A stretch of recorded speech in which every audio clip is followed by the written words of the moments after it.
Assalaamu calaykum waraxmatullaahi wabarakaatu. Kusoo dhawaada casharkeena taxanaha Windows 10. Maanta videogan waxaan ku eegaynaa sida loo isticmaalo Task Manager. Casharkii hore waxaan kusoo eegnay taskbar qaybaha uu ka kooban yahay iyo isticmaalkiisa. Task Manager waa maamulaha computerka, wax kasta oo shaqaynaya waa meesha aad ka maamuli kadib ama isticmaalkiisa ugu badan waxa weeye markii uu program freeze noqdo ama istaago uu shaqayn waayo inaad tagtid oo programkaas ka xirtid. bal aad loogu isticmaalaa. waxaa kaloo loo isticmaalaa si aad u aragtid waxyaalaha aadan arkin oo computerkaaga furan oo shaqaynaya ama background process waxyaalaha la dhaho gadaal daaqad furan aan lahayn laakiin computerka dhexdiisa shaqaynaya oo process ama memory isticmaalaya. marka sida loo furo taskbar task manager baan ka wadaa. sida loo furo way kala duwan tahay oo ilaa dhowr nooc ayaad u furi kartaa. tan ugu fudud oo inta badan dadka isticmaalaan waxa weeye taskbarka meel maran baad waxaad ku samaynaysaa right click ama mouseka dhanka midigta ka gujinaysaa. waxaad markaa gujinaysaa task manager saas waa qaab loo furo. waxaad kaloo samayn kartaa dhanka midig ayaad start menu ka gujin kartaa, markaas waxaad furi kartaa task manager. amase waxaad samayn kartaa keyboardka ayaad waxaad taabanaysaa window key x, markaas start menuga ayaa isfuraya, kabacdi waxaad taabanaysaa task manager. sida ugu fudud oo aniga inta badan isticmaalo 99% waxa weeye right click ayaan taskbar ku sameeyaa, then waxaan click garayaa task manager. task managerka markaan furo daaqada yar ayaa soo baxaysa oo isla markiiba ay tusaysa wixii computerka program furan. marka haddii program uu freeze noqdo uu istaago uu shaqayn waayo badanaa program halkaan ka soo baxaya geeskeedana waxaa ka soo baxaya not responding. marka micnaheedu yahay programkaas sooma jawaabayo oo markii command loo diro commandkaas kama jawaabayo. marka waxaad samaynaysaa si aad programkaas u xidhid right click ayaad ku samaynaysaa, waxaa odhanaysaa end task, micnaheeda yahay demi oo jooji shaqada uu ka programkaas wado demi, isaga dhan markaas wuu isxirayaa. marka taas waa mid. marka haddii aan click garayo more details waxaa ii soo baxaya qaybaha uu ka kooban yahay task manager. qaybta ugu horeysa waxa weeye processes ama wax kasta oo markaas shaqaynaya oo furan oo computerkaas ku shaqaynaya, ama ha ahaado application adiga kuu furan ama ha ahaado process background process ha ahaado. wuxuu ku tusayaa magaca applicationka, wuxuu ku tusayaa inta uu isticmaalayo CPU ama xawaaraha computerka processorkiisa percentageka uu programkaas isticmaalayo. wuxuu kaloo ku tusayaa memoryga amase xusuusta memory, random access memoryga waxa weeye markii computerka uu shidan yahay oo program la furo programkaas wuxuu qaataa xusuus ama memory si uu xasuusto programka iyo waxyaalaha uu ka kooban yahay iyo waxyaalaha aqodhay. mar allaala markaas xidhid programkaas memorygaas wuu baxayaa oo wuxuu noqonayaa firaaqo. marka haddii program ama computerkaaga uusan sidii saxda ahayn u shaqaynayn uu cuslaado, halkan waxaad ka ogaan kartaa programmada badanaa CPU-ga xawaaraha CPU-ga aad u isticmaalaya ama xusuusta computerka oo ama memoryga aad u isticmaalaya. haddii aad gujisid meesha ugu koreysa oo CPU odhanaysa, wuxuu soo dulmarinayaa kan ugu horeeya ama ugu badan ugu isticmaal badan CPU-ga markaa programmadaas shaqaynaya. sidaad aragtaan hadda wave max audio service wuxuu isticmaalayaa 18 an average 17-16% of my CPU. marka waxaa isweydiina sababta waa maxay programka ma u baahnahay. haddaanan u baahnayn usaasna wuxuu isticmaalayo, waxaan samayn karaa right click ayaan ku samayn karaa end task ayaan oran karaa si aan u joojiyo programkaas, waayo CPU ayuu percentage badan ka isticmaalaya. memorygana sidoo kale haddii aan gujiyo meesha ugu horeysa oo titleka waxaa ii soo baxaya programka ugu badan oo isticmaalaya memorygaas ama xusuusta computerka isticmaalaya. sida halkaa ka muuqata Microsoft Edge waa programka aad u isticmaalaya xusuusta computerkayga. waxaad kaloo halkan ka arki kartaa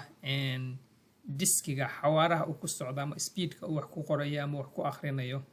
iyo programmada aad u isticmaalaya. hadda sida aragtaan programkaas oo FreeCam oo video program ayaa aad u isticmaalaya, ama service host Windows event log. mid walba markaas wuxuu isticmaalaya ayuu soo saaraya. marka kan diskigan percentageka waxa weeye waa xawaaraha diskigaas uu wax ku qorayo ama ku akhrinayo, waa speedka uu wax ku qorayo ama ku akhrinayo. marka haddii kuwan saddexdaas qaybood aad aragtid ay xawaarahooda ama isticmaalkooda aad u badan yahay oo uu ku dhow yahay 100% ama 100% uu ku dhow yahay, oo mar walbana saas u yahay, markaas micnaheeda waxa weeye cilad dhanka computerka baa jira. memorygo kale waxaa la dhahaa wax la dhaho memory leak, oo programmada qaarkood waxaa laga yaabaa inay si khalada u shaqeeyaan oo memoryga aad u isticmaalaan. marka haddaa aragtid program oo memory aad u isticmaalaya, waxaa la sameeyaa waa la joojiyaa programkaas, computerka laga tirtiraa, markaasaa la raadiyaa mid kaas ka cusub ama dibaa loogu soo xiraa.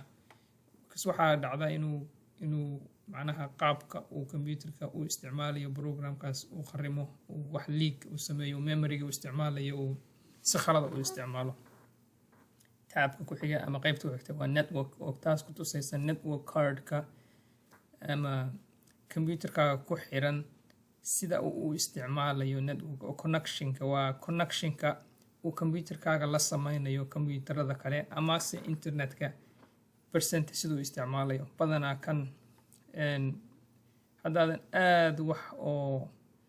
network ku saabsan aadan isticmaalayn, aadan file download garaynayn ama se file aadan meel u transfer garaynayn, isticmaalkiisu waa yaryahay. ma ahan internetkaaga xawaarihiisa iyo waxaas kuma saabsana, waa un cardka ku xiran computerkaaga iyo speedkiisa siduu wax u diraya ama wax u soo qabanayo buu ku tusaya. oo wuxuu ku tusaya halkan markuu aad wax transfer garaynaysid megabytes per second. marka inta megabyte uu markaa cardkaaga uu soo qabanayo ama uu dirayo. GPU wuxuu la mid yahay CPU-ga, laakiin waa un wuxuu ku qaybsan waa graphic. meesha uu kan uu process kasta ka yahay, kan wuxuu measure garayaa inta uu programkaas graphic ama video ama picture uu isticmaalayo percentageka. marka badanaa programmada oo aad u isticmaala sawirada ama videoyada ayaa kan kasoo uu measure garaya u badan isticmaalka. kan waa inta wuxuu ku tusaya basically wuxuu ku tusayaa graafka videoga sida uu isticmaalayo, pixelska sida uu isticmaalayo programkaas iyo percentageka uu isticmaalayo. halkan oo kale waxaad ka arki kartaa GPU engine-kana waxa weeye waxa qaabka oo graafka wuxuu noocu yahay. power usage-kana sidoo kale waxaad ka arki kartaa programmada aad u isticmaalaya energy-ga oo computerka aad u shaqeynaya, macnaha electric-ga. markaas computerkaaga energy-giisa isticmaalaya haddii uu computerkaaga uu battery yahay. waxaad ku ogaan kartaa programmada aad damin kadib si aadan markaas koronto badan aadan u isticmaalin. kaas wuxuu ahaa waa processka. waxa ugu badan oo halkan markaad tagtid la sameeyo waa inaad program right click ku samaysid, aad end task ku samaysid, ama aad aragtid programmada markaas shaqaynayo oo computerkada fulan oo haddaan dul maro aan is iraahdo waxa program shaqaynayo dhan waa kuwana computerka ama processes background ka shaqeynaya ama background ka shaqeeyaan ama se application furan oo aan markaa isticmaalay ha ahaadeen. marka haddaan ka shakaysanahay inuu computerka wax virus ku jiro ama program si khalad u ay ku jiraan, halkaan aan wada tagayaa waa wada fiirinayaa markaas haddaan program garan waayo isleeyahay kan muxuu sameeyaa, waxaa la sameeyaa programkaas unbaad online ka baari kadhaa waxa uu qabto haddii aad u baahan tahay iyo haddaadan u baahnayn markaas intaad demisid ayaad computerka ka saari kadhaa. Performancega taabka ku xiga waa process. Performancega waxay ku tusaysaa statisticska computerka qaabka uu isticmaalayo CPU, memory disk iyo network iyo GPU graphica. marka kan waa processkii oo lasoo gaabiyo summary lagu sameeyey oo hadda computerka 16% wuxuu isticmaalayaa ama mar walba isbedbedelayo, laakiin adiga waa intaa percentiga uuni tusayo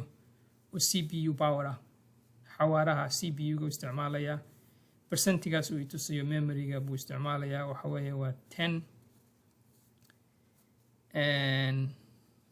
aad uu isticmaalayaa memory hadda computerka. waxyaala waxaa ku xiran ama shaqaynaya memory-ga aad u isticmaalayo sababtoo ah 10 gig out of 16 gig baa marka hadda uu shaqaynaya 64% oo xusuusta computerka computerka xusuustayska way shaqaynaysaa. micnaheedana waxa weeye waxbaa aad u isticmaalaya memory-ga. marka saas oo kale hadday dhacdaan arko inuu memory-ga computerka aad u isticmaalayo waxaa la sameeyaa computerka waa la damiyaa, dibaa loo daaraa. diskiga sida wax u akhrinayo ma wax u qorayo waa iska zero way, waxba wax program oo diskiga isticmaalaya kuma xirna computerka ama ma shaqaynayo. Wi-Fi-ga sidoo kale wuxuu ku tusayaa speedka ama statisticska connectionka Wi-Fi-ga siduu yahay. GPU-ga graphic card-ka percentage-ka oo uu isticmaalayo xawaaraha graphic card-ka ku shaqaynayo. halkan waa statistics wuxuu ku tusayaa inta uu computerka shidnaa iyo waa qayb la xiriirta kuwan kore oo summary-ga utilizationka, percentage-ka, CPU-ga, processorada furan, inta processada shaqaynaysa, threads and handleskaas. wuxuu kaloo ku tusayaa halkan oo muhiima inta uu computerkaas u shidnaa. hadda computerkayga waxaan la damin uu shidnaa 11 days 22 hours 22 minutes 57 seconds uu shidnaa computerkaas oo aan la damin.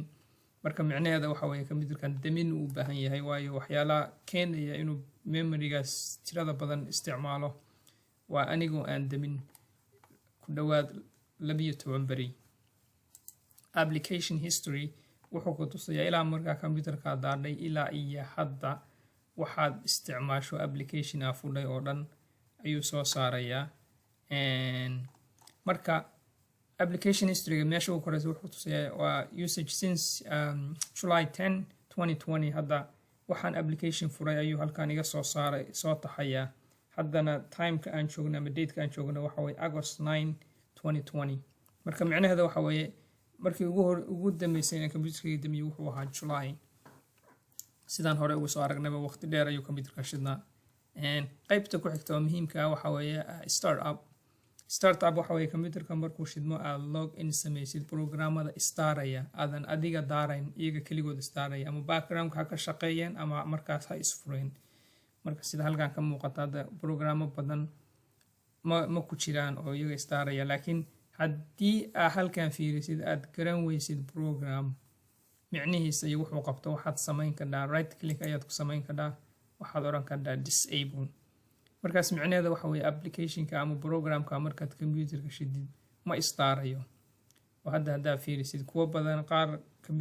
qaar programmadan ka midana waa disable, qaarna waa enable. kuwa enable-ka ah way istaarayaan oo iyaga unbaa istaaraya mar allaala markaan computerka shido aan log in sameeyo oon galo computerka gudihiisa. marka waxaan sameynayaa kuwa aan isleeyahay uma baahnid inay shidaan iyaga disable aan ku sameynayaa si aan speedka computerka markuu isdaara aan login sameeyo uu iigu siyaado. mar walba program isfuraya waxa weeye resource uu computerka qaadanaya, memory iyo CPU speed. marka waan damin karaa kuwa aanan u baahnayn, disable aan ka dhigi karaa. iyo kuwa aan garan waayo oo micnahooda waxay u taagan yihiinba aanan garanayn aan isleeyahay malaha kuwaan waaba virus ama computerka waxba u dhimayaan start up haddaa programmada ku jiro dhan disable ka dhigtid wax problema ma lahan macnaha computerkaaga cillad uma keenayso waa un applications markii computerka la galo isdaaraya iyaga si automatica isu daaraya marka kulligood haddaa rabtid disable ka dhigada wax dhib ah oo ku jira ma lahan taas waxaa laga yaabaa waxyaalaha qaarkood oo horey isu daari jiray sida audiodo kale markaa computerka daadid cod ka soo baxo kale inuusan daarmin maadaama uusan programkaas uusan hadda tan waxaa windows security notifications waxaa laga yaabaa inay muhiim tahay in aad iska dhaaftid aadan disable ka dhigin because waa windows waxyaalaha uu notificationka ama informationka uu kuu soo gudbinayo markaa computerka daadid wax la shaqeeya weeye marka inaad hadduuba wax Microsoft ka yimi inaad iska dhaaftid ayay ku habboontaa laakiin kulli wixii kaloo dhan waa damin kadhaa kanoo kale hadda waa Microsoft product laakiin applications weeye Microsoft OneDrive iyo Microsoft Teams waxyaalahaasoo dhan waa un applications Intel device management waa muhiim inuu istaaro iyo graphic laakiin xataa haddaad damisid wax dhiba ma lahan laakiin by default waxyaalahan waxa weeye waa device management waa hardwareka computerka ku xidhan wax la xiriira waa softwareka oo management device management software weeye oo hadda waxay ka imaanaysaa sourcega uu ka imaanaya waxaad ku garan kadhaa kambaniga sameeyey Intel Logitech waa kambani weyn waxa weeye waxyaalaha kaamarooyinka iyo webcamska iyo drivers waxyaalaha qaarkood mouse keyboard waxyaalahaas accessories computer accessories ayay sameeyaan Microsoft kan Realtek waa audio wax kula xiriira weeye audioda computerka waxyaala haddaa aad u eegtid waxyaala aad garan karid weeye ama qofka computer basicgiisa xoogaa si fiican u garanaya isla markiiba markuu eego kambaniga iyo waxa wuxuu yahay wuu garan karaa Skype oo kale hadda wax dhiba ma lahan waa kambani aad garanaysid laakiin ma u baahan tahay markii computerkaaga istaaro inuu Skype soo baxo ama Skype camera marka startup waa wixii marka istaaraya computerka markii la daaro oo log in lagu sameynayo fiiri waxaadan rabin kalkaanaad ka joojin karaa disable lagu sameeyo right click disable kaad rabtid right click enable users waxa weeye markaa isticmaalayaasha computerka ku jira oo aan markay ka baxeen log out sameyn hadda sida halkan ka muuqata 3 qof ayaa computer ku jira kan oo aniga isticmaalayo kan oo disconnected oo qof horey uu isticmaalayay ah kan oo isna disconnected oo qof horey uu isticmaalayay aan ka bixin waxaa laga yaabaa kulligood in application u furan yihiin ama waxyaalo u shaqeynayaan programs ay u shaqeynayaan laga yaabaa marka haddaa rabtid inaad aragtid dad inay ay ku jiraan ayaan ka bixin computerka iyagan log out sameyn waxaad sameyn kartaa right click ayaad ku sameyn kartaa qofkaas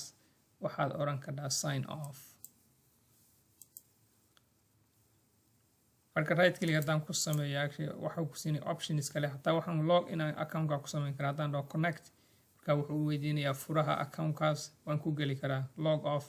message aan u diri karaa laakiin maadaama qofkaas uu log off yahay uusan ku jirin message-ka ma helayo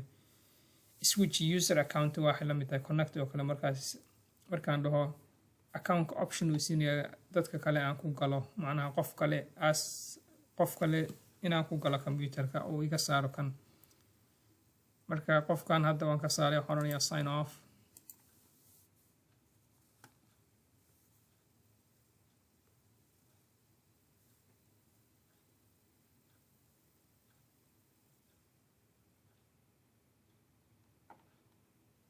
cabaare qaadatay inuu qofkan kaga saaro waayo waxay u badan tahay programmo badan oo furnaa qofkaas markaas wuxuu sameynayay programmadii ayuu xirayay intuusan account-ka log out ku sameyn marka sida hadda ku muuqata keligay uunba hadda login ah oo isticmaalaya computerka labadii qof oo kale log out ayaan ku sameeyey details waxay ku siinayaan processoradii aan halkan ku soo marnay magac oo xoogaa waxyaalo aad u sii tiro badan macnaha ayuu kuu sheegayaa oo programka magaciisii ID-ga programka statuska inuu programka run garaynayo ama inuusan run hadda kan suspended oo kale ku tusayaa log app userka markaa programkaas uu furan yahay CPU isticmaalayo memory uu isticmaalayo sida hore uu soo marnay markii programka la furo inuu u baahan yahay UAC oo macnaheedu yahay user account control oo user account control waxa weeye programka markaa fudhid inuu u baahdo permission ama ogolaansho uu isku furo oo qof administrator ah oo computerka macnaha awood ku leh uu wax kaga bedeli karo uu furi karo qofka userka caadiga ah aan permission ka lahayn ama awood aan lahayn uusan furi karin permissionska iyo UAC-ga clip kale ku qaadan doonaa aan ku dulmari doonaa insha Allah marka taasna waa taabkaasna waa un detail serviceska waxa weeye waxyaalaha computerka markii uu shidan yahay background ka shaqeeya oo applicationska markaas application kasta ama process kasta oo computerka ku shaqeynaya waxa ka dambeeya service oo background ka shaqeeya oo markaas awoodda uu ku shaqeeyo ama wax qabto siinaya marka serviceskan waxa weeye wax ma ahan aad adiga wax ka qaban karid ama waxa kaliya sameyn karid waxa weeye waa joojin ka ama waa daari ka right click aad ku sameyn karaa start key daaranada qaarkood waa la joogsadeen ama computerka joojiyay ama marka horeba ay disable yihiin oo ilaa loo baahdo saas ayay yihiin kii uun markaa daaran baad waxaad sameyn karaa ayaad joojin karaa oo oran karaa stop laakiin wax inta badan la joojiyo ma haddaadan ogeyn waxaad sameynaysay aadan aqoon u lahayn waxa weeye meel la taabto maahan servicekan siduu yahay unu dhaaf waxaad ogaataa serviceska waa un background processka kanuu la mid yahay waa un waxyaala computerka la xiriira shaqadiisa uu qabanayo weeye waxaad sameyn karaa serviceska waxaa kaloo tegi karaa haddaan hadda taabto services message gareeyo waa kuwana serviceska kulligood halkaana ku listigaraysan yihiin operating systemka dhanba wuxuu ka kooban yahay services weeye waa qaybo kala duwan oo mid walba shaqo qabanayo marka servicesna saasaan uga tegaynaa oo dul marnay mar clips kale haddii insha Allah timeka masaabuux ayaan ku dul mari doonaa isagana serviceska wuxuu yahay wuxuu qabto iyo siduu u shaqeeyo laakiin wax la xiriira basic computer usage maaha marka task manager sidaan hore ugu sheegnay labada tabskan kore hadda ugu sareeya kan ugu badan oo la isticmaalo waa processka wax laga joojiyo ama laga arko iyo startup oo programada markaa isdaaraya markaad computerka shidid disable laga dhigo ama laga joojiyo oo laga curyaamiyo labadaas tab ugu badan oo la isticmaalaa inta kale waa wax advance ah oo macnaha aan la isticmaalin weeye qofka computerka average ka isticmaala wuxuu isticmaalo maaha kan ugu badan oo isticmaalo waa isticmaalka ugu badan waxa weeye program oo response aan lahayn aan jawaabayn inaad right click ku samaysid oo joojisid waa ugu badan oo task managerka loo isticmaalaa iyo start menu marka aragto program markuu computerkaaga istaarayo soo baxaya isla markiiba istaaraya inaad tagtid halkan aad gaadh ka joojisid oo labadaasa ugu badan isticmaalka marka halkaas ayaan uga baxaynaa clipkan oo task managerka Windows 10 aan ku dulmaraynay ama ku qeexaynay wax qaybihiisa kala duwan insha Allah casharka soo socda waxaan kaga hadli doonaa action center iyo wuxuu yahay qaybihiisa iyo sida loo isticmaalo action center ka marka la soco insha Allah saas ayaan idinka tagayaa clipkan. Assalaamu calaykum waraxmatullaahi wabarakaatuh.